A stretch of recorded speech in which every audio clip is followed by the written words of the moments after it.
Hey guys, welcome back to another episode of Doc Lil Talks Comics, and today we're going to talk about Tom Strong, issue number 20. This is by Alan Moore, with art by Jerry Ordway, inks by Carl Story, and colors by Dave Stewart. And it says that the revealing three-part story begins in this issue, how Tom Stone got started. And if you actually remember, this was the cover image to issue number 1 for how Tom Strong got started. So here we have a time traveler who's talking to Tom Strong and trying to tell him, I'm trying to tell you about your mother, and I'm trying to tell you what has happened from the universe where I came from. And here, let's see, it says, here you have Foster Parallax, which is a name that you'll remember if you've read the entire series. And then Sinclair had kind of stolen away his bride-to-be. And she says, I know that Nancy Sabine likes you. And he says, no, she doesn't. But take this, it's a splinter of a substance I've developed. It's called chromium. I believe it may one day divide time with it, just as you have surely have divided us.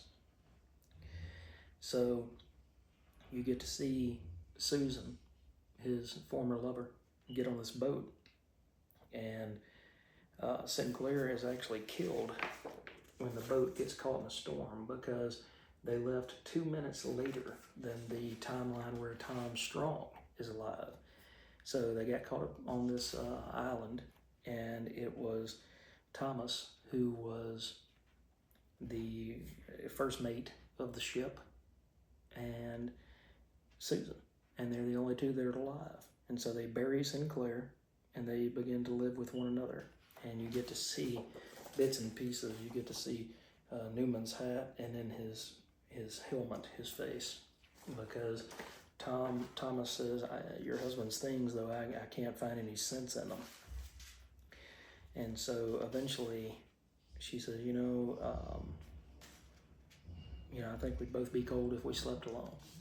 And so she invites Thomas into her bed, and they make love.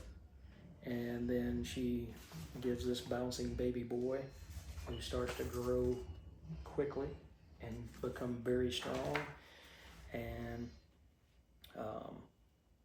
Thomas says, I think it's all that Galoka that we're all chewing that makes him so fast and so strong.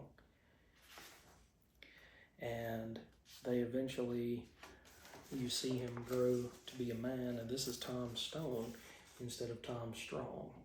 Okay, so this is just one of those stories that Alan Moore likes to tell about one little thing. And you could see it in episodes of The Twilight Zone. You can see it in episodes of sci-fi books. The plot devices of sci-fi books and things like that. The butterfly effect. You get a butterfly flapping its wings down at one moment instead of flapping them up, and it changes the course of an entire nation, an entire world, an entire society. And you get this Jerry Ordway artwork. And I talked about issue 5 of the series already. And his artwork is very clean. His lines are clear. You can see just how good of an artist he is. And together, this is the last 3-parter, so we'll go back and talk about it, parts 2 and 3 here shortly. But it's a 3-parter that Alan Moore writes to kind of disappear from the series because he'd been disillusioned again with DC and their practices. And so he left the title only to return with issue 36, which was the final issue of that series where the world is supposed to be ending. It ran through all of the ABC books, and he wrote this, and then he continued writing Promethea. And Promethea is just an absolute gem. We'll talk about Promethea one day. But anyway, it's one of those stories that one little thing gets twisted, and then you get to see people that were with somebody else. So Tom Strong got with Delua. Here, Tom's friend, who ends up being Savine, who was a villain in Tom's world. Tom Stone and Savine end up being friends, and he convinces, let's see, what did he say?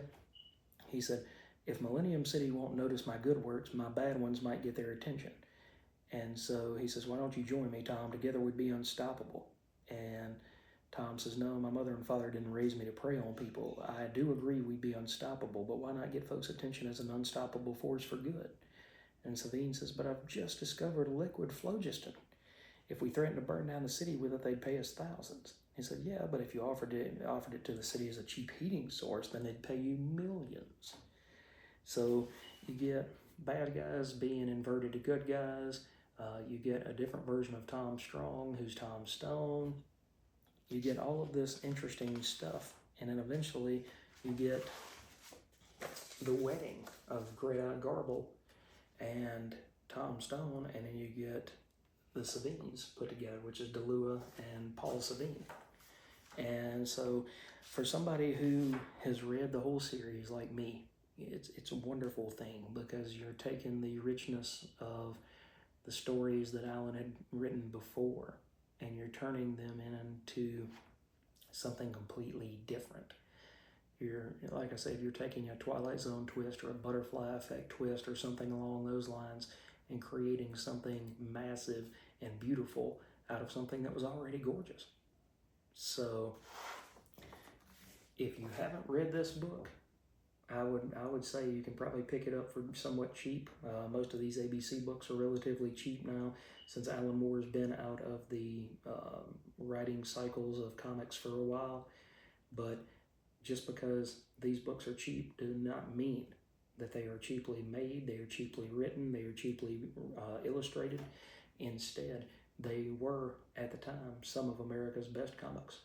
So I dare you to double check, and I dare you to double check, I double dare you to check out this series.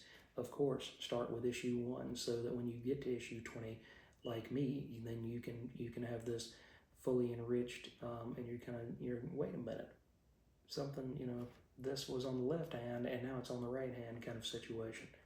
But anyway, guys, that is it for this retro review.